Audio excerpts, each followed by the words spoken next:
time for 3 and Out with Mike and Rob. Hey, folks, welcome into 3 and Out. He's Rob. And he's Mike. 3 minutes, one topic, and we're out of here. That's all we're going to give it. And today's topic, one of our favorites, should we be paying college athletes? I think they already do by giving them the scholarships that they get. These kids don't use the schscholarships, though. Well, they should. There's like 5 of them get a degree. You know, that's the sad part of it. But yeah, I mean, what's a college scholarship now? $100,000, something like that. 50, I mean, 60, $100,000 easy. I think that's a year. I mean, if you stay for the 4 years, it's $400,000 for an 18-year-old kid till he's 21 or something. I don't know. I think they get paid already, but.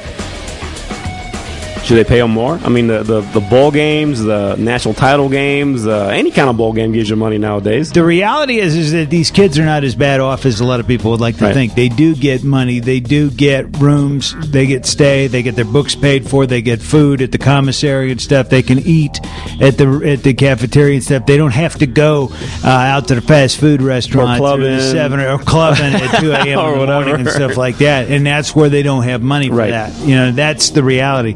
Granted, gas prices have gone up, things like that, so things are more expensive. But I'm not against the paying of college players for one big and major reason. It might keep the kids in college a little bit longer. That's a great point because, I mean, I think you could be right there. But how do you pay them? How do you structure it? What kind of scale do you do? I mean, you got great players, you got okay players, you got guys that aren't on scholarships. I mean, I don't know how would you figure that out? I don't think you go by a player's on-field abilities. You just go by sport. And in which case you pay less to the gal on the badminton team and more to the guy on the football team. So you're saying every sport gets paid? Every kid in a sport gets paid somehow, some way. Yeah, I think you have to structure things that way. We've got Title IX because we weren't being fair with how we structure money in college sports. I don't like Title IX.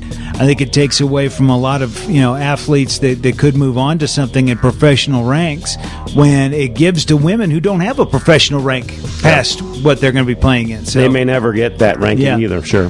So I could see a structuring in by sport if you want to, or by year, junior, seniors. Wow. That kind of thing. Okay. But I think if you paid the guys more, they would have less reason to go out for the payday.